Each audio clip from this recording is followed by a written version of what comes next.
Рахмат. Уважаемые коллеги, очень много слов говорится в адрес Конституции, и не такая Конституция, и живем не так, и так далее. Все время манипулируют словом «народ». А дали ли возможность народу жить при парламентской демократии? И нынешняя Конституция, которая 6-му созыву в том числе дала огромные полномочия, а воспользовался ли этими полномочиями Джогор Кукинеш? Давайте будем откровенны. Мои слова многим не понравятся, но в них правда.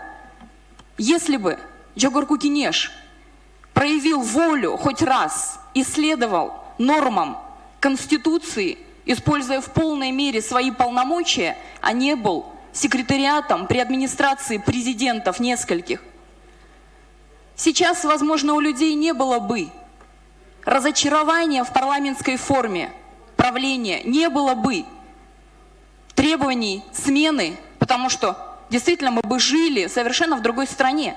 Но, к сожалению, так не случилось. И сейчас самое простое – это обвинить Конституцию. Давайте посмотрим на содержание. Проблема в людях, в тех, кто принимает решения, готов подстраиваться под любую конструкцию.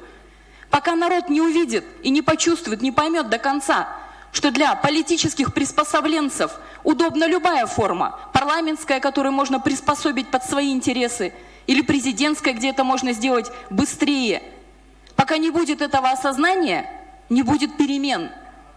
Поэтому, уважаемые коллеги, манипулируя словами «народ выберет», мы просто пытаемся обмануть народ, потому что ему не дается право выбора. Нет расшифровки, что такое президентская форма, плюсы и минусы, парламентская. И как идет обсуждение. Давайте перейдем на опросный путь тогда полностью. Зачем вообще собирать заседания комитетов? Как по этому закону о референдуме они не проходили, просто опросным путем. По домам проехали, за чаем собрали подписи. Решение фракции «Атамикен».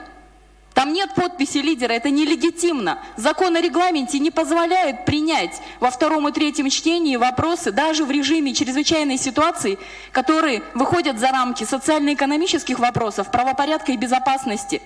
На сегодняшний момент этот вопрос не относится к данной статье регламента. Это прямое нарушение.